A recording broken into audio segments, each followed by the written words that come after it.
जय हिंद।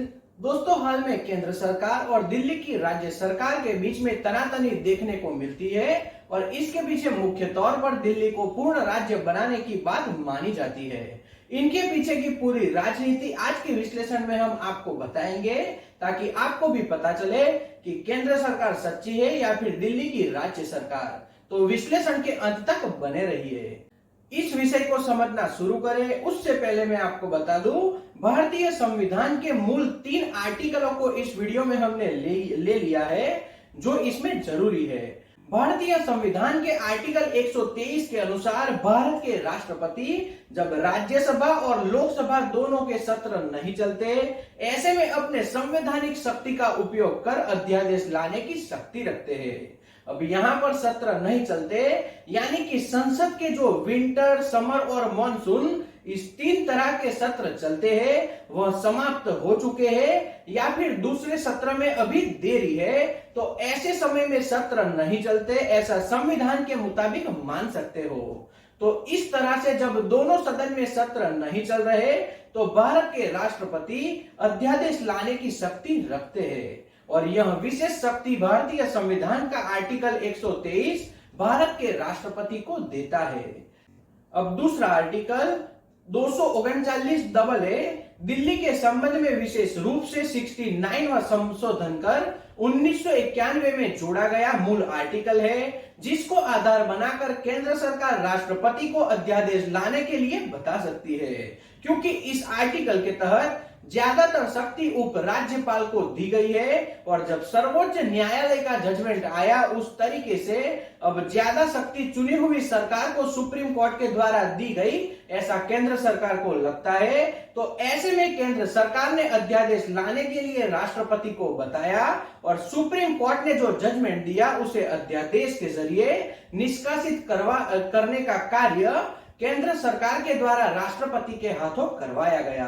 अब इन दोनों के साथ में रखकर समझते हैं, भारतीय संविधान का आर्टिकल 123 और आर्टिकल 239 AA के तहत भारत के राष्ट्रपति अपने संवैधानिक शक्ति का उपयोग कर इस तरह से अध्यादेश ला सकते हैं, यानी कि जिस तरह से केंद्र सरकार अध्यादेश लेकर आई यह संविधान के मुताबिक सही है ऐसा हम मान सकते हैं। और इससे विपरीत सुप्रीम कोर्ट के द्वारा जिस तरह से दिल्ली की चुनी हुई सरकार को अफसरों की ट्रांसफर करने का अधिकार, आम जनता के जो प्रश्न है उसे हल करने का अधिकार और सभी अधिकार दे दिए गए, केंद्र सरकार के पास अब 3 ही अधिकार है, पुलिस, लॉ एंड ऑर्डर और जमीन से जुड़े अधिकार ही अब केंद्र सरकार के पास रखे गए। उसमें सुप्रीम कोर्ट भी सही है। जब इससे जुड़े भारतीय संविधान की अनुसूची 7 को समझते हैं तो जिस तरह से सर्वोच्च न्यायालय ने चुनी हुई सरकार को जो अधिकार मुहैया करवाए वह भारतीय संविधान के मुताबिक सही है, यानी कि एक तरीके से देखें तो सुप्रीम कोर्ट भी सही है और एक तरीके से देखें तो केंद्र सरकार और राष्ट्रपति भी सही है। अनुसूची 7 के मुताबिक दिल्ली में चुनी हुई सरकार को इन सब काम की निगरानी रखने का अधिकार, अफसरों की ट्रांसफर करने का अधिकार, शिक्षा और अस्पताल से जुड़े अधिकार, इन सभी बातों के जो अधिकार दिए गए वह भारतीय संविधान के मुताबिक मिलने ही चाहिए थे। अब इससे जुड़ी केंद्र सरकार और दिल्ली की राज्य सरकार के बीच की राजनीति समझते हैं। जब दिल्ली की राजनीति समझने की बात आए तो हमें इतिहास में जाना होगा। जब अंग्रेज भारत में आए और उन्होंने अपने विस्तार को बढ़ाना शुरू किया तो उन्होंने अपनी राजधानी को कोलकाता बनाया था, लेकिन उन्हें एक ऐसी राजधानी की तलाश थी जो कि सभी मायने में सही हो सके, यानी कि सभी जगह से वो बीच में आनी चाहिए। और इसी के चलते 12 दिसंबर 1911 को दिल्ली के दरबार के दौरान ब्रिटिशर वाइसराय के निवास की नींव रखी गई, यानी कि उनका आवास बन रहा था। और उसी के साथ साथ ब्रिटिशरों ने अपनी राजधानी कोलकाता से दिल्ली लाने का निर्णय कर लिया, यानी कि 1911 में यह निर्णय लिया गया और इसी के चलते दिल्ली को राजधानी बनाया गया। वहां पर भव्य राष्ट्रपति भवन जो कि उस टाइम पर वाइसराय का हाउस हुआ करता था उसका निर्माण हुआ। उसके बाद इंडिया गेट से राष्ट्रपति भवन तक का पूरा राजपथ तैयार किया गया, जिसका हाल ही में प्रधानमंत्री नरेंद्र मोदी ने नाम बदलकर कर्तव्य पथ किया है। वह 1912 के करीब दिल्ली में बनाया गया था। फिर समय के साथ साथ ब्रिटिशरों द्वारा बंगाल प्रेसिडेंसी और मद्रास प्रेसिडेंसी से सभी कर्मचारियों को नई राजधानी दिल्ली की ओर लाना शुरू कर दिया गया ताकि सभी लोगों से काम करवा सके। और उनके रहने के लिए 1920 के दशक में गोल मार्केट में उनके आवास हेतु नए घरों का निर्माण अंग्रेजों के द्वारा करवाया गया। फिर 1940 के दशक में उच्च स्तरीय सरकारी अधिकारियों के लिए बंगलों का निर्माण लोधी एस्टेट से नजदीक करवाया गया, जिसे आज लोधी कॉलोनी या लोधी गार्डन के नाम से जाना जाता है। यानी कि उस टाइम पे पूरे दिल्ली का निर्माण अंग्रेजों के द्वारा किया गया। फिर वर्ष 1947 आया और भारत देश आजाद हो गया और स्वतंत्रता के बाद भी भारत की राजधानी दिल्ली अब तक बनी हुई है। और उस समय के वाइसराय का हाउस स्वतंत्र भारत के राष्ट्रपति का निवास स्थान अब बन चुका है। अभी हम उसे राष्ट्रपति भवन कहते हैं। और जो राजपथ का अंग्रेजों के द्वारा निर्माण करवाया गया उसे नए प्रोजेक्ट के रूप में ले जाकर प्रधानमंत्री नरेंद्र मोदी ने उसका नाम बदलकर अब कर्तव्य पथ कर दिया है। अभी का कर्तव्य पथ और उस समय का राजपथ बिल्कुल बदल चुका है। अंग्रेजों द्वारा स्थापित जो संसद भवन था उसके पास अब नए संसद भवन का निर्माण कार्य लगभग पूर्ण हो चुका है और इस तरह से दिल्ली का निर्माण कार्य लगभग लगातार चलता रहता है। अब हम दिल्ली की केंद्र सरकार और राज्य सरकार के बीच में जो टकराव हो रहा है उसे समझते हैं। 1947 में भारत आजाद हुआ, तब से 1966 तक दिल्ली की केंद्र सरकार ही दिल्ली में सरकार चलाती रही। फिर 1966 में भारतीय संविधान में संशोधन किया गया, दिल्ली को एक केंद्र शासित प्रदेश बना दिया गया। लेकिन यहाँ पर दो तरीकों की शक्ति का उपयोग किया जाएगा। इस तरह से पूरी व्यवस्था उस समय बनाई गई। अब दो तरीकों से शक्ति यानी कि उपराज्यपाल और चुनी हुई सरकार के मुख्यमंत्री, इन दो तरीकों से यहाँ पर शासन व्यवस्था चलाई जाएगी।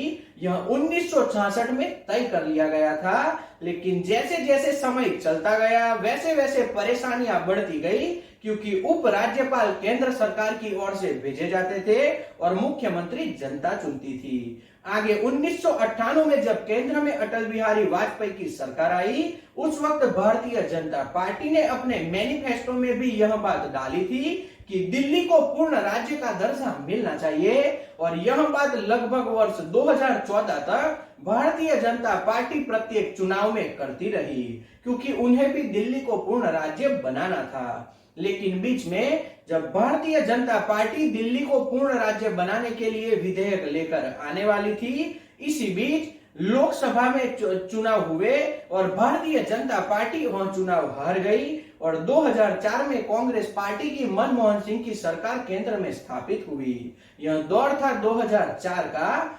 2004 से 2014 तक तकरीबन 10 वर्षों तक केंद्र में मनमोहन सिंह की सरकार बनी रही। और फिर वक्त आया वर्ष 2014 का, जब नरेंद्र मोदी को चुनावी चेहरा बनाकर भारतीय जनता पार्टी ने पूरे भारत में लोकसभा के चुनाव लड़े और भारतीय जनता पार्टी और उससे जुड़े घटक दल यानी कि एनडीए लोकसभा के चुनाव बहुमति के साथ जीत गई और भारतीय जनता पार्टी की सरकार चुनाव जीतकर केंद्र में स्थापित हुई। अब यहाँ से सही राजनीति की शुरुआत होती है। 1998 से 2014 तक जो भारतीय जनता पार्टी दिल्ली को पूर्ण राज्य बनाने के लिए मांग उठाती रहती थी, वहीं भारतीय जनता पार्टी की सरकार वर्ष 2014 से अब तक केंद्र में बनी हुई। लेकिन दिल्ली को पूर्ण राज्य बनाने के लिए अब भारतीय जनता पार्टी को कोई भी दिलचस्पी नहीं दिखाई देती, क्योंकि 2014 में जब लोकसभा के चुनाव हुए और भारतीय जनता पार्टी केंद्र में स्थापित हुई, उससे थोड़े ही समय बाद दिल्ली में विधानसभा के चुनाव हुए और दिल्ली में आंदोलन से खड़ी हुई पार्टी जो कि भारत में सबसे पहली बार चुनाव लड़ी थी, वह आम आदमी पार्टी दिल्ली में चुनाव जीत गई। यानी कि केंद्र में भारतीय जनता पार्टी और दिल्ली प्रदेश में आम आदमी पार्टी की सरकार स्थापित हुई। यहां से केंद्र सरकार और दिल्ली की राज्य सरकार के बीच में टकराव शुरू हो गया। दिल्ली की चुनी हुई सरकार कोई भी काम करना चाहती है तो उन्हें राज्यपाल को वह फाइल भेजनी होती है और केंद्र सरकार की ओर से भेजा गया उप राज्यपाल अगर केंद्र सरकार के पक्ष में कुछ फायदा दिखाई देता है तभी उस फाइल में साइन करता है और उसे वापस राज्य को भेजता है और उसके बाद ही दिल्ली की चुनी हुई सरकार कुछ भी निर्णय कर सकती है। यानी कि चुनी हुई सरकार कोई भी निर्णय अपने आप नहीं ले सकती। जब दिल्ली की राज्य सरकार बार बार उप राज्यपाल को कोई भी फाइल भेज देती थी उसमें उप राज्यपाल कोई ना कोई खामी निकालते रहते हैं और उसे ज्यादातर विचार हेतु राष्ट्रपति को भेज दिया जाता है और इसी वजह से चुनाव जीतने के बाद भी दिल्ली की राज्य सरकार किसी भी तरह से कोई भी निर्णय दिल्ली के लोगों के लिए लेने के लिए सक्षम नहीं बचती। फिर केंद्र सरकार और राज्य सरकार के बीच में इतना झगड़ा एक बढ़ता गया कि दिल्ली की राज्य सरकार को सुप्रीम कोर्ट जाना पड़ा और बहुत लंबे टाइम के बाद सुप्रीम कोर्ट के द्वारा अब जजमेंट दे दिया गया कि चुनी हुई सरकार के पास ही सभी संवैधानिक शक्तियां होनी चाहिए। 3 बात को छोड़कर पुलिस, लॉ एंड ऑर्डर और जमीन से जुड़े मामले यह केंद्र सरकार के पास रहेंगे और जिन अफसरों की ट्रांसफर करनी है उन अफसरों की ट्रांसफर से जुड़ी शक्ति भी दिल्ली की सरकार यानी कि राज्य की सरकार के पास होनी चाहिए। और उसके अलावा बहुत सी शक्ति सुप्रीम कोर्ट के द्वारा दिल्ली की राज्य सरकार को दे दी गई यानी कि हाल में आम आदमी पार्टी को यह सब शक्तियां मिल चुकी थी और यहीं से केंद्र सरकार ने अपनी राजनीति करनी शुरू कर दी। वापस राष्ट्रपति को उनके संवैधानिक शक्ति का उपयोग करने को बताया गया और सुप्रीम कोर्ट ने जो दिल्ली की राज्य सरकार को शक्ति मुहैया करवाई थी उन सभी शक्ति के ऊपर केंद्र सरकार एक अध्यादेश लेकर रोक लगा देता है। अब आम नागरिकों को समझना होगा केंद्र में बैठी भारतीय जनता पार्टी की सरकार अगर 2014 से अब तक दिल्ली में राज्य के चुनाव जीत जाती और दिल्ली को पूर्ण राज्य का दर्जा मिल गया होता क्योंकि भारतीय जनता पार्टी भी यही चाहती थी, लेकिन बार बार दिल्ली में भारतीय जनता पार्टी की सरकार चुनाव हार रही है और इसी की वजह से जो पार्टी चुनाव जीतकर दिल्ली विधानसभा पहुंचती है उसे काम करने से रोकने के लिए भारतीय संविधान के अनुसार जो मूलभूत बातें बताई गई है उसका कहीं ना कहीं गलत तरीके से उपयोग भारत में इस वक्त राष्ट्रपति को जोड़कर किया जा रहा है।